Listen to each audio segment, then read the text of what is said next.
नमस्कार दर्शक बंधु मु कंढई आपण मानक समस्त कंढईस वर्ल्ड को स्वागत करुच्ची। आज मो हाथ में अच्छी अंडार गोटे एमती रेसिपी आपण मैंने केबे भी खाई नथिबे। जदि ये रेसिपी चाहूँगी देखापी ताहने वीडियोटा को फास्ट रु लास्ट पर्यंत निहाती देखिए। आउ वीडियोटा रिक्वेस्ट कर वीडियोटा को देखिकी सब्सक्राइब निहाती करेंगे और लाइक करेंगे। चलते आरंभ करवा। गोटे कढ़ई रे प्रथमे मु एमती गोटे किछि तेल नहीं जिबा। एठी मु आलू को भलसे छड़ाई देइथिली। आ भल भाव छड़ाइला परे ए आलू को धोईकी एई भलिया जेमिति चिकेन आमे करू कि मटन करू ए आलू को खाली चोपा छड़ाईकी एई भलिया भाजी दबा। 4टा आलू मुनेइथिली। एई भलिया आलू को आमे भाजी दबा भल भाबरे। आलू को घोड़े घोड़े आमे भाजीबा। आ लुण एठी पकेइबा। मु हाफ चमच लुण पकेइथिली। एबे आलू को टिके गोलई दबा लुण रे। आउ ए आलू को एमती भल भाव जमी सीझी जीव से हिसाब रे आमे आलू को भल भाव भाजी दबा। घोड़े घोड़े भाजीबा। देखंतु एपटे लाल हो गले सेपट उल्टेबा।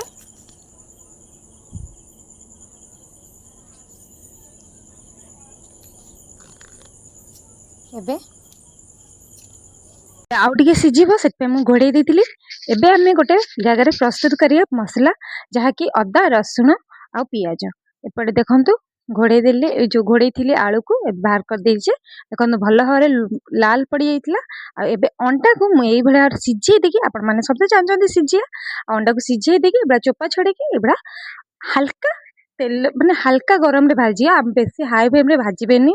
अंडा गुडी को सब लाल बेसी ही जो अल्प लाल करिवे बेसी लाल करिवे नाही। आको एई भलिया भाबरे हम भाजिया पई छाड़ देबा। मीडियम आंच रे छाड़िबे बेसी हाई आंच रे छाड़िबेनी। एपटे गोटे मसला तैयारी करिबा जहा कि आमे एठी आमे नै जाइथिले गोटे चम्मच जीरा, गोटे चम्मच मधुरी, गोटे चम्मच धनिया गुजराती आउ गरम मसला गोटा मसला आउ सुखला लंका। एपटे देखंतु अंडा गुडा भल भाव हेई गइलै। आमे एई भलिया बेसी भाजिबानी एई भलिया भाबरे आमे काढी दबा। अंडा गुडी को मु काटि नथिले टिके टिके टिके आस्ते आस्ते हल्का ये रे छुरी रे टिके टिके कट मार देबे।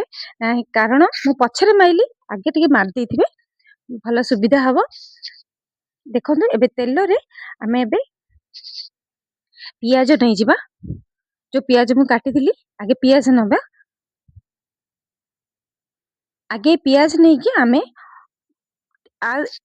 एठी आमे पियाज नै भाजिया अल्प हल्का भाजिबा। मीडियम आंच रे भाजिए पछी हाई बेसी हाई आंच रे भाजिबे नहीं। आमे एठी अदा रसुण पेस्ट करिबा। पियाज को आमे अलगा पेस्ट करिबा।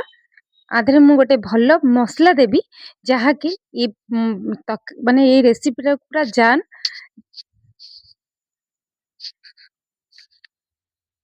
टिके पियाज हेई गला परे आमे एठी काजू दे देबा जहा कि मु कहउथली ए मसला रा जान।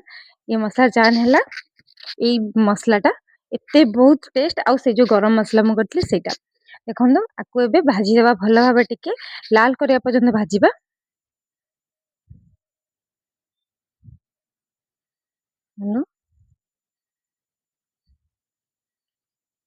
आको टिके लाल करिया पर्यंत भाजिया बेसी लाल करिबेनी हल्का लाल करिवे।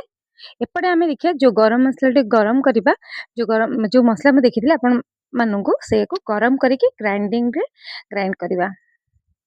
प्रथमे आको मु ग्राइंड कर देइथिली। एबे एबे जो पियाज आ काजू को आमे एबे काढी देबा। देखंतो हल्का मु भाजी दिली बेसी लाल पकई नथिली जस्ट हल्का।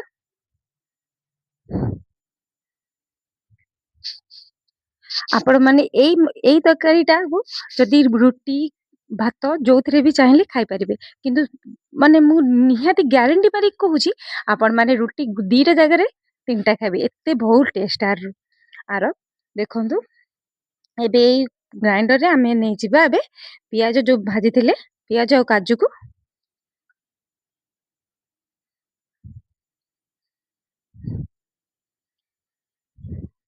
एठी गोटे सिक्रेट इंग्रेडिएंट्स कहूची एटा मोर पूरा माने एते भल लागिबा आको पकेले जहा कि दही दही एते भल लागे। आउ आर टेस्ट पूरा हाई रेट रे नै जाय। एई मसलाटा बहुत टेस्ट कराय। देखंतु ଆମେ 2 ଚାମଚ ଦହି ଫୁଲ୍ 2 ଚାମଚ ଦହି ଦେଇଦେଲେ ଆକୁ ଭଲ ଭାବରେ ଗୋଟେ ପେଷ୍ଟ କରିଦବା, ସ୍ମୁଥ ପେଷ୍ଟ। ଏବେ ଯୋଉ କଢାରେ ଆମେ ଭାଜିଥିଲେ ପିଆଜ, ସେଇ କଢାରେ ଆମେ ସେଇ ତେଲରେ ଆମେ ଯୋଉ ଗରମ ମସଲା ଆମେ ଗ୍ରାଇଣ୍ଡିଙ୍ଗ କରିଥିଲେ, ମଧୁରୀ, ପାନମଧୁରୀ ଆଉ ଯୋଉ ଜିରା ସବୁ ଗ୍ରାଇଣ୍ଡିଙ୍ଗ କରିଥିଲେ, ସେଇଆକୁ ଆମେ ଆଗେ ଦବା, ପ୍ରଥମେ ଦବା। ସେଥିପାଇଁ ଆକୁ ମିଡିୟମ ଆଞ୍ଚରେ ରଖିବେ ଗ୍ୟାସକୁ, ନହେଲେ ପୋଡିଯିବ।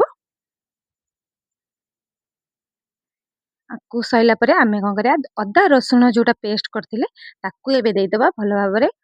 ପିଆଜ ପେଷ୍ଟ କରିବେନି, ଅଦା ରସୁଣ ଖାଲି ପେଷ୍ଟ କରିଥିଲେ, ଆଉ ପିଆଜ, କାଜୁ ଆଉ ଦହି ଯୋଉ ପେଷ୍ଟ କରିଥିଲେ ତାକୁ ପରେ ଦିଆହବ।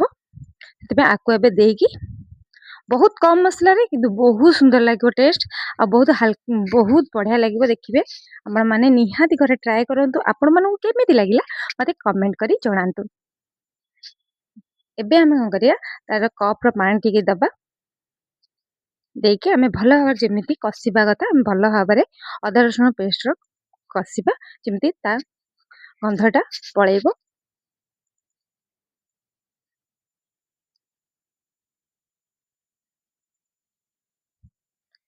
ଆପଣ ମାନେ ନିହାତି 10 ମିନିଟ ତ କଷିବାକୁ ପଡିବ।